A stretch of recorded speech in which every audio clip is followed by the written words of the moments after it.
মুবারক। সকলকে অনুমানের রান্নার পক্ষ থেকে ঈদের শুভেচ্ছা। আশা করি আপনারা সকলেই খুব সুন্দর ও আনন্দময় ঈদ উদযাপন করছেন। আমাদেরও কামনা তাই। আজ আমি অনুমানের রান্নাতে আপনাদের জন্য নিয়ে আসলাম আমি কিভাবে চিকেন নাগেটস রান্না করি, তাই আপনাদের সাথে শেয়ার করব। চিকেন নাগেটস তৈরি করার জন্য আমি হাড় ছাড়া মাংস নিয়েছি। আমি যে চিকেন নাগেটস তৈরি করি তা 1 থেকে 2 মাস পর্যন্ত সংরক্ষণ করা যায়। চিকেন নাগেটস তৈরি করার জন্য মুরগির নরম মাংস নিয়েছি, হাড় ছাড়া মাংস। মাংসগুলো ছোট ছোট টুকরো করে নিয়ে নিলাম, কারণ ব্লেন্ডারে ব্লেন্ড করতে তাহলে সুবিধা হবে। হাড় ছাড়া মাংসগুলো ছোট ছোট টুকরো করে ব্লেন্ডারে দিয়ে দিলাম।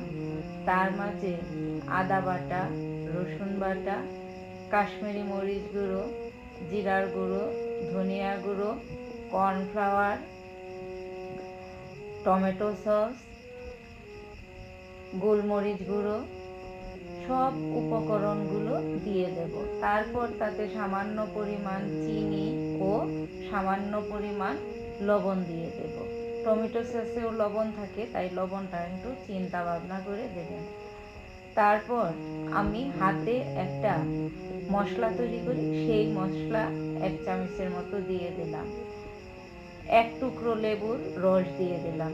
সব উপকরণ দিয়ে এটাকে ব্লেন্ড করে নিলাম। এদিকে 4 পিস পাউরুটির টুকরো নিয়ে নিলাম। পাউরুটির লাল অংশগুলো ফেলে দিয়ে আমি শুধু সাদা অংশগুলো নিয়ে নেব।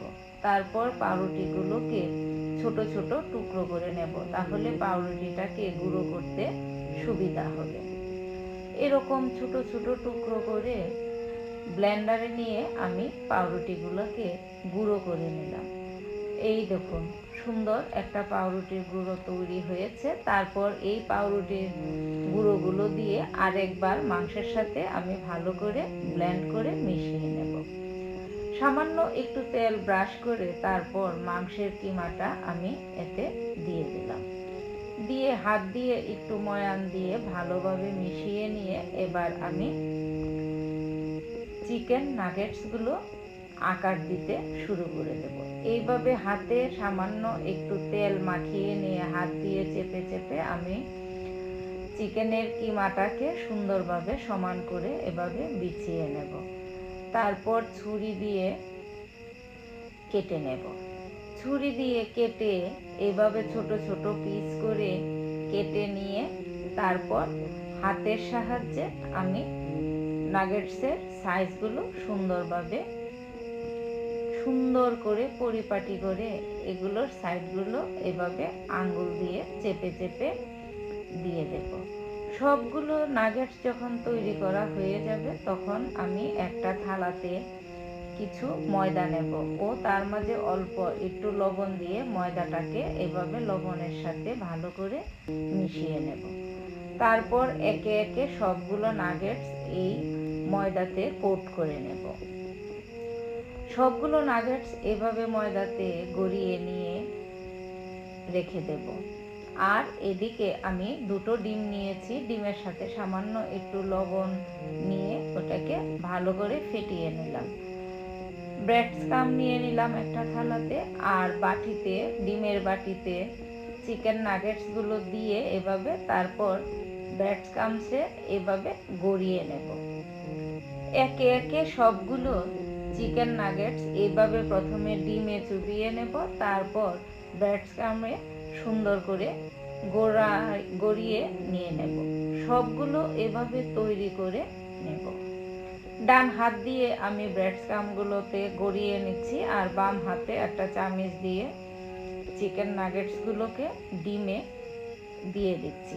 তাহলে 2টো হাতেই পরিষ্কার থাকে, কাজ করতেও সুবিধা হয়। এবার এই চিকেন নাগেটসগুলো একটা বাটিতে রেখে উপরে এভাবে টিস্যু দিয়ে আবার উপরে এভাবে বিছিয়ে দিয়ে তারপর আমি বাটির মুখটা ভালো করে বন্ধ করে আমি ফ্রিজে 1 থেকে মাস 1.5-2 মাস এটি সংরক্ষণ করতে পারি।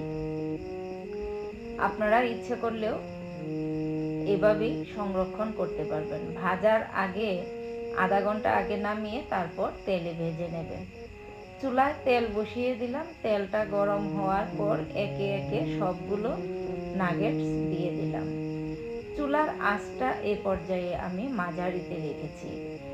মাঝারি আঁচে ছাড়া যদি আঁচ বাড়িয়ে দেওয়া যায় তাহলে নাগেটসের উপরটা লাল হয়ে যাবে, ভেতরটা সেদ্ধ হবে না এবং ভাজাও হবে না, তখন খেতে ভালো লাগবে না।